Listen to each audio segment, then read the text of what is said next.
dito sa drill natin, particularly dito sa may City Hall, 100% naman yung participation ng ating mga employees together with yung mga clients natin kanina, yung visitors.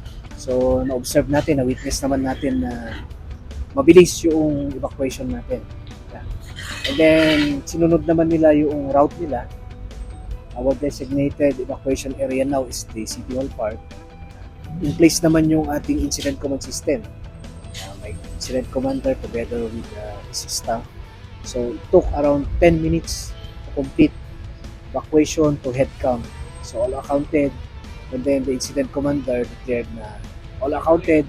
So safe naman yung building based sa assessment. So it's safe to return to their offices. Yung mga tao hindi na nagpapanik.